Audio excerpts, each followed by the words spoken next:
They told you you were in control, that your mind was your own. They lied. Right now, in this exact moment, your actions, your thoughts, even your desires, they're strings pulled by forces you pretend you've outgrown. Family, approval, the invisible crowd, the dread of conflict, the sweet poison of being liked. Machiavelli didn't write for the sheep. He wrote for the wolves who were tired of grazing on illusions. He whispered what the kings never wanted peasants to hear: that power isn't given, it's taken, when you master the only thing that matters: yourself. But here's the twist you've never been told: you are your own worst enemy. You leak power every time you explain yourself to fools. Every time you flinch to keep someone comfortable. Every time you swallow that sharp truth to be polite. These tiny deaths, they stack up like rust on steel, until one day you wonder where the edge went. Listen closely. You want to command a room? You want to feel that unshakable calm when chaos hits? You want to look at someone trying to manipulate you, and smile because you know exactly how the game is played? Then you need to strangle the disease called approval. Picture this: a man stands at a crowded table. He doesn't laugh at the forced jokes. He doesn't nod just to keep the peace. His silence stings because he owns it. The others wonder what he's thinking. They lean in, desperate for his nod. That, my friend, is control, because when you stop giving people what they expect, they panic. And in their panic, they reveal themselves. They show you who's honest, who's weak, who's trying to use you as their emotional sponge. The first rule Machiavelli would whisper in your ear if he stood behind you right now: starve them of your obedience. Watch who can handle your truth, and who tries to twist your mind to make you small again. But hold tight, because there's a second poison you must rip from your veins if you ever want to stand above the crowd.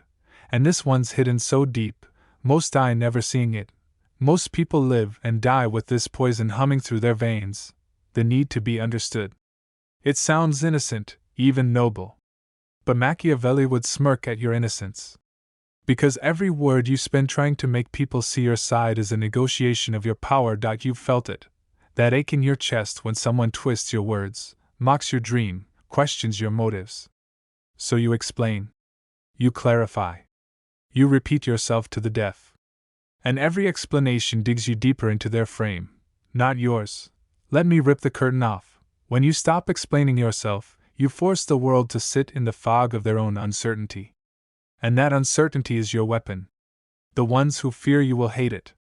The ones who respect you will lean in closer. Look at history's quiet predators, those emperors, CEOs, the untouchables who left people guessing. They learned the second rule: never bleed your mind for free. Every time you reveal your inner world to those who haven't earned it, you give them a map to wound you. Keep them blind. Let them project. Their projections are cages they build for themselves, not for you. I knew a man once, let's call him Alex, who rose from a cubicle to a corner office without ever raising his voice. When they lied about him, he stayed silent. When they cornered him in meetings, he smiled but never defended. The lies bounced off him like arrows on stone because he gave them nothing to aim at. By the time they understood him, it was too late. He'd replaced them all. You see, this is how you reclaim your own control. Starve the gossip, starve the manipulators, starve the critics. Your silence makes them nervous. Your lack of defense makes them doubt their own story. And when doubt spreads through your enemies, they devour themselves. You're starting to see it now, aren't you? The power hidden in the shadows you were taught to fear. But don't look away yet. Because there's something even darker waiting beneath this, a forbidden trick to bend the room before you even speak. Imagine stepping into a room and every eye flicks to you, not because you're loud, not because you're needy, but because your presence threatens their illusions. This is where the third principle slithers in: the art of controlled unpredictability. Most people are easy prey because they're predictable. Their routines, their reactions, their little tells, all broadcast for the sharp-eyed wolf to read. Machiavelli knew, and so did every ruler who outlasted his enemies, that the moment people think they know your next move, you've already lost. So you disrupt. You break your patterns. You say no when they expect yes. You vanish when they cling. You praise the unworthy when they expect scorn, and strike when they've grown lazy at your kindness. You are a storm no forecast can measure. Years ago, I watched a man dismantle an entire boardroom with silence and sudden storms. One week, he was all warmth and charm, the next, a ghost. His subordinates lived in quiet dread, never knowing if they'd meet the benevolent mentor or the cold strategist. They performed miracles for scraps of his approval, because the unpredictability made him larger than life. You think you need to be consistent? That's a lie fed to domesticate you. Consistency is a chain. Predictability makes you prey.